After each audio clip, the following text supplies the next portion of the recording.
هلو يا مساء الفل، أهلا بيكم في قناة دكتور ساينس والدكتور سمر. طلبة جريد 5 أهلا بيكم. مكملين مع بعض في البلانت نيدز. كنا اتكلمنا في lesson 1 عن المين parts of a plant، وقلنا الأجزاء الأساسية في البلانت هي roots, stem, leaves, flowers and fruits. تعالوا بقى في الليسون ده ناخد حاجة بالتفصيل، وهنبدأ ناخدهم بالترتيب من تحت لفوق. هناخد كل حاجة الاستراكشر بتاعها والفانكشن بتاعتها ايه. الاستراكشر يعني التركيب، والفانكشنز يعني الوظائف. أول حاجة الروتس اللي هي جذور النباتات. جذور النباتات دي شكلها ايه؟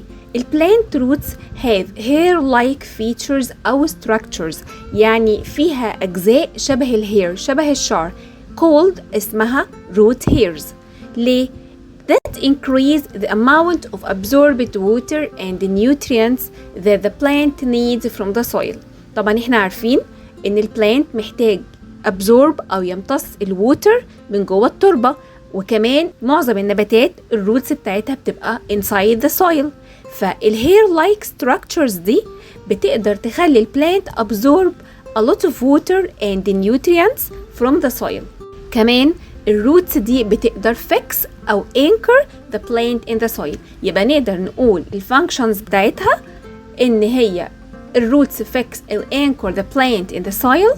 تاني حاجة roots absorb أو draw water and the nutrients from the soil to the plant. ندخل على الستراكشر التاني. طيب لو فكرنا شوية، واحنا عارفين إن الروتس absorb الووتر from the soil. طيب مش الووتر دي المفروض إنها توصل لبقية أجزاء البلانت؟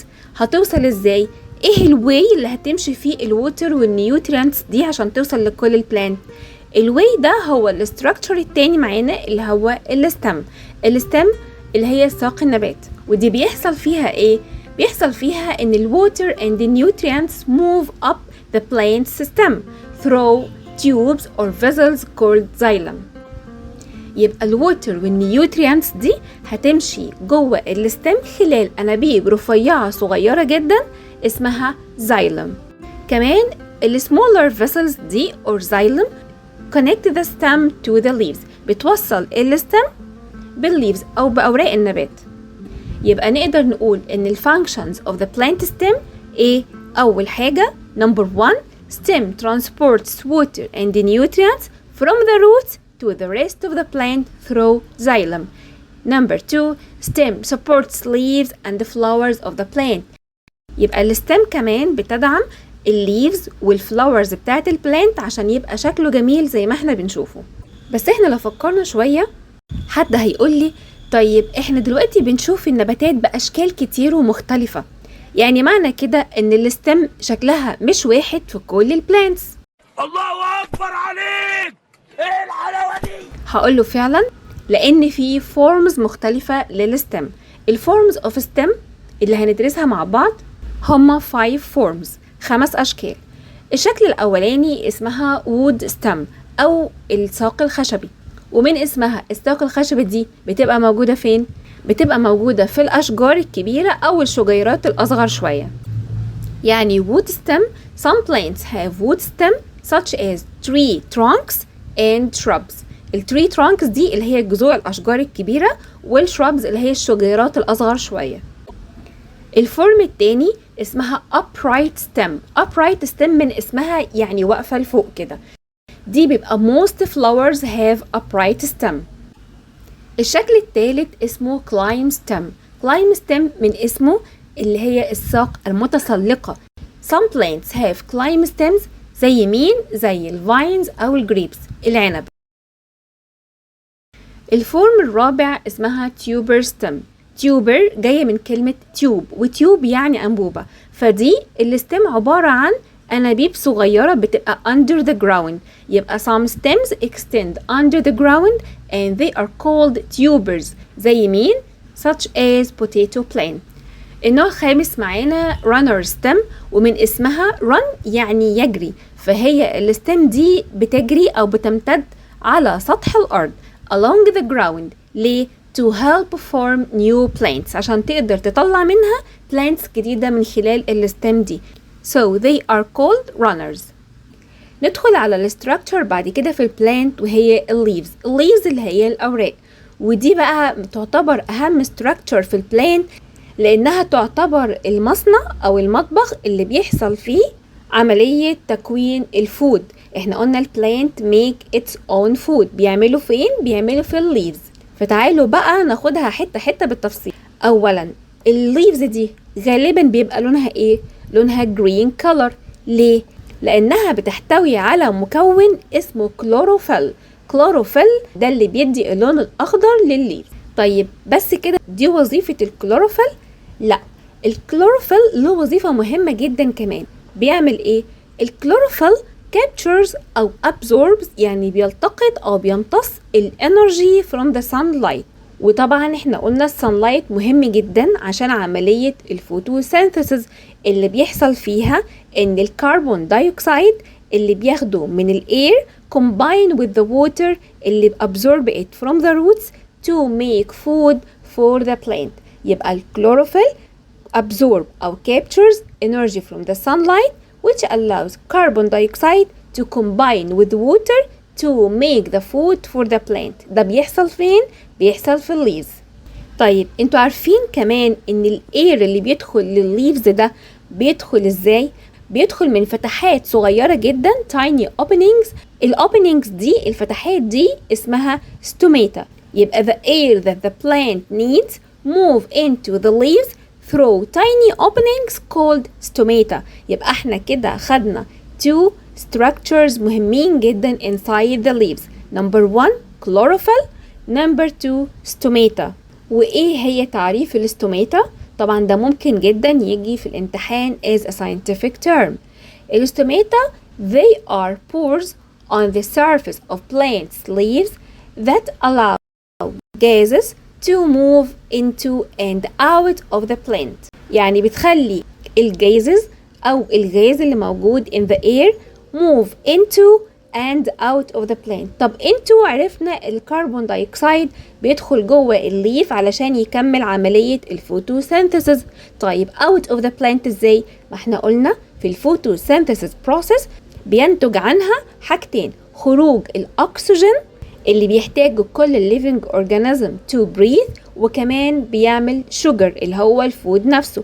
طيب الأكسجين ده هيخرج منين؟ الأكسجين ده برضو بيخرج من الاستوماتا دي. يبقى الكربون دايوكسيد can enter the leaves of the plant through stomata and oxygen can get out of the plant leaves through stomata.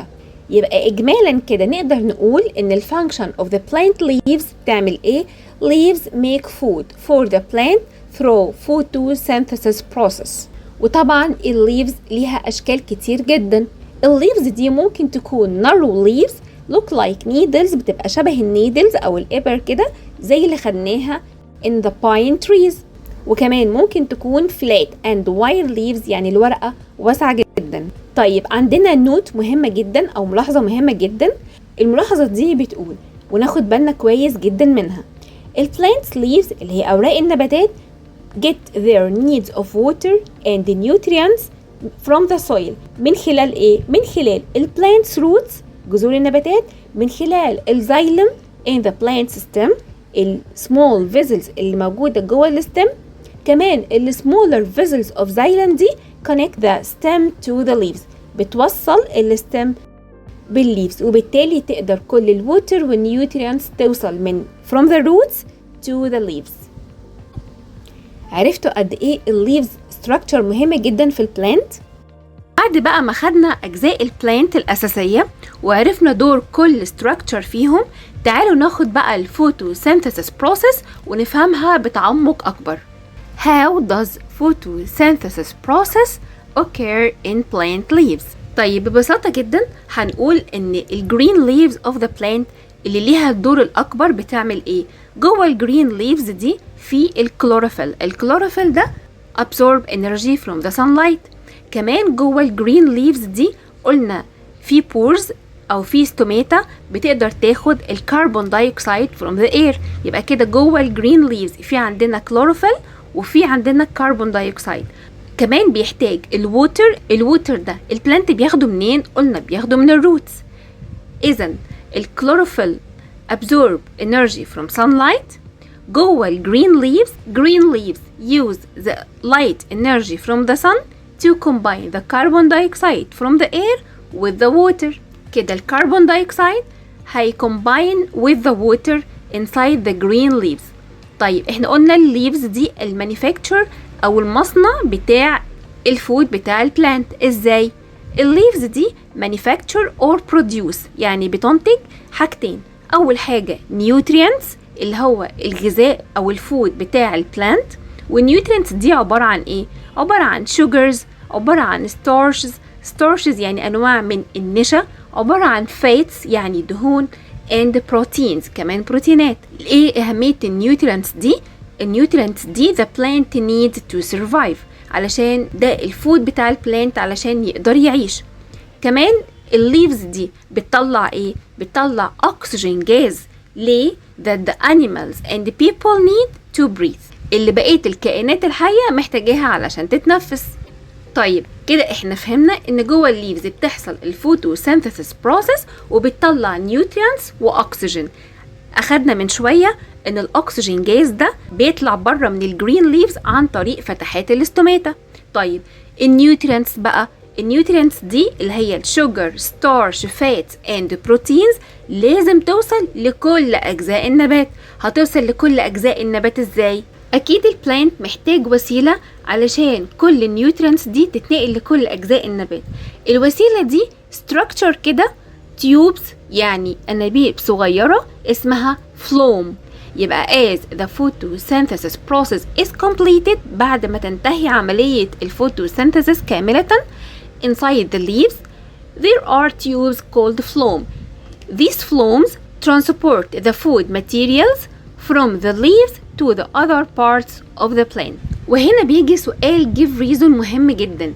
لو قال ليه life on the earth without plants would be impossible؟ هل ينفع نعيش على الأرض من غير وجود البلانتس، من غير وجود النباتات؟ طبعا ده مستحيل. ليه؟ لأن النبات بيطلع لنا الأكسجين جاز اللي كل الكائنات الحية بتستخدمه في التنفس. يبقى because during photosynthesis process plants produce oxygen gas that animals and people need to breathe. وعلى فكرة للعلم البلانتس نفسها أثناء الليل breathe oxygen gas يعني هي بالنهار بتستخدم الكربون دايوكسيد جاز اللي موجود في الاير اللي بتطلعه الكائنات الحية التانية from breathing، بتستخدمه في عملية الفوتوسينثيسيس عشان تصنع غذائها بنفسها. لكن البلانت نفسه breathe oxygen زي بقية الكائنات الحية، فحتى البلانت محتاج oxygen to breathe. تعالوا نفهم ازاي الستيم transports water and nutrients from the roots of the plant to all the plant parts. من خلال ايه؟ من خلال الزايلم فيزلز اللي احنا قلنا عليها جوه الستيم. علشان نفهم ده هنعمل تجربة بسيطة صغيرة. هنجيب سولاري ستوك او عيدان كرفس، وهنجيب كوباية مية، وهنجيب ملون طعام ومقص.